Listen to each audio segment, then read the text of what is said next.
DeFi 101, how to be your own bank. So I'll teach you in this video, this lessons workshop, just pretty much the basics, the beginning steps to understanding decentralized finance, and how you can get started kind of using some of the tools to manage your assets. So we'll talk a little bit about what DeFi is and how we got here, like why was DeFi even created and how does it work? And then I'll move into getting started. So you'll need to have a wallet and where you can go to buy cryptocurrency, and that will vary depending on the type of cryptocurrency that you want to buy, and also where you are in the world.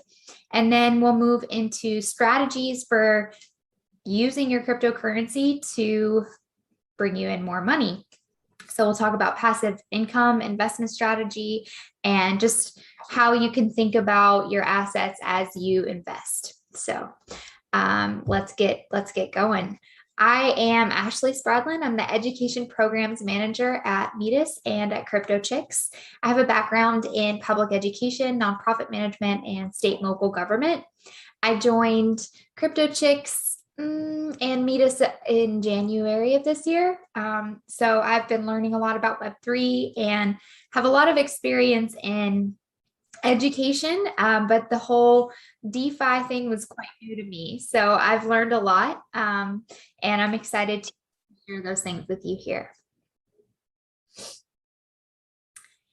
Just a little bit of background on Crypto Chicks in case you are new to us.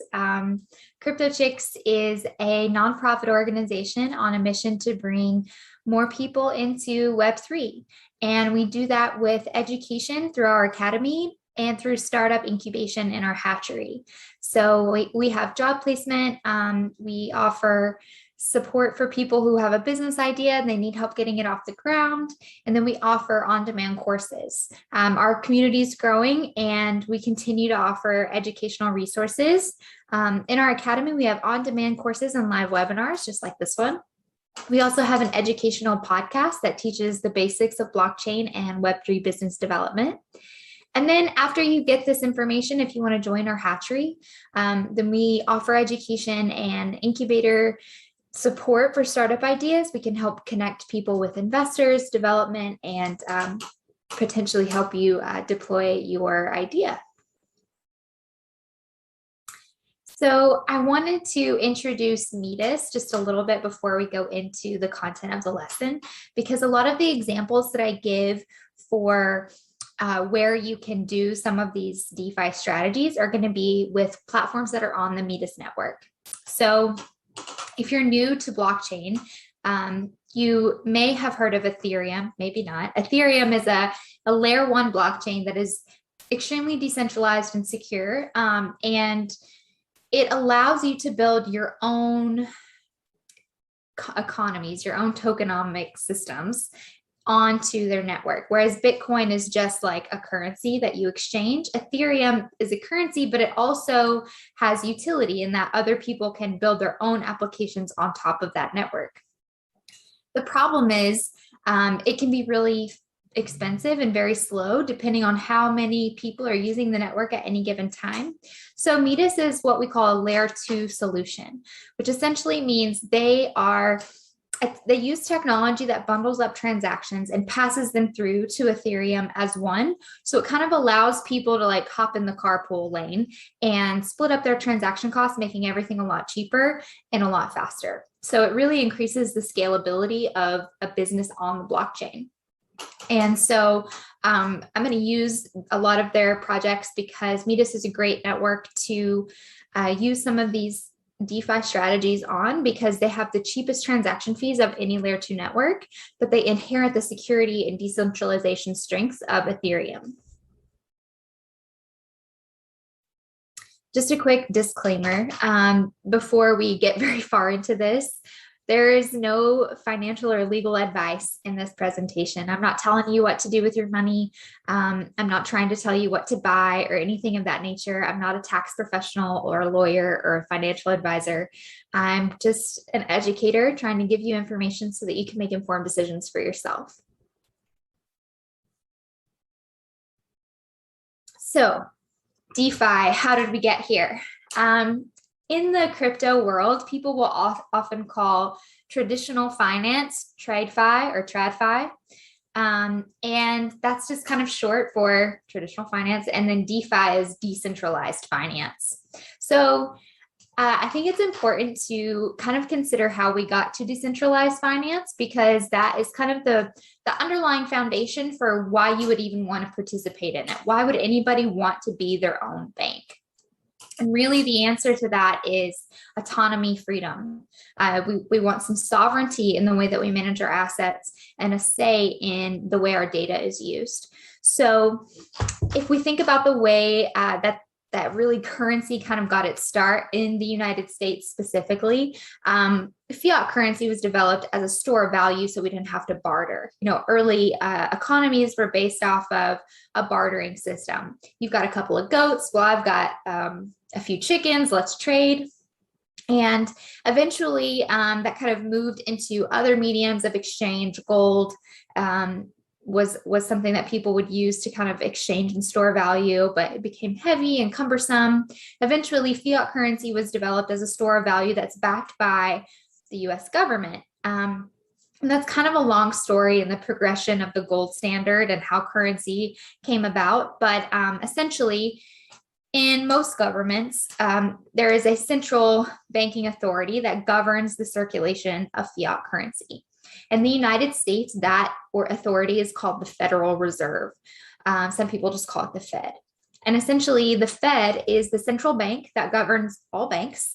And the board that kind of runs the Federal Reserve is made up of only 7 people.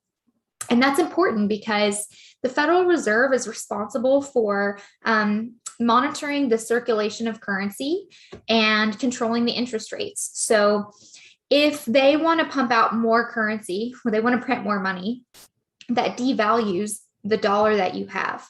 And if you don't quite understand why, I think there's some psychology behind like scarcity and abundance there that comes into play. But if we're talking about the laws of supply and demand, if there are $100 in circulation and you own one of them, well, you own 1% of the money, right? But if there are $1,000 in circulation and you own one of them, well, you own 0.1%. So your the value of what you hold has decreased. So that's kind of the mentality behind developing a system that is not controlled by a small group of people, or at least is not clear and transparent from the get-go. We don't necessarily have a say in how the Fed governs the circulation of money. And we also don't know if they are managing the data securely and safely. The Fed has been hacked over 50 times within my lifetime. And so people have decided that there need to be other forms of currency that are not controlled by just a few people, that make financial services like borrowing and lending available to anybody in the world. Your credit score, for example, can determine your ability to buy a home or even rent an apartment. And when those things are controlled by small groups of people, there's some inherent discrepancy in equity. There's some inequitable pieces to that. So cryptocurrency was developed for a peer-to-peer exchange network. And so that people can kind of create their own economy. And the control of each of the cryptocurrencies that we're going to kind of focus on today is decentralized, meaning that anyone who participates in contributing to the security of those cryptocurrency networks, they own a piece of it, but nobody owns it in its entirety.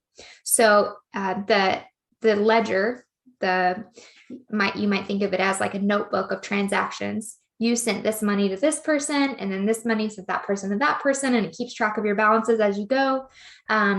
That is held on one device and every device in a blockchain network.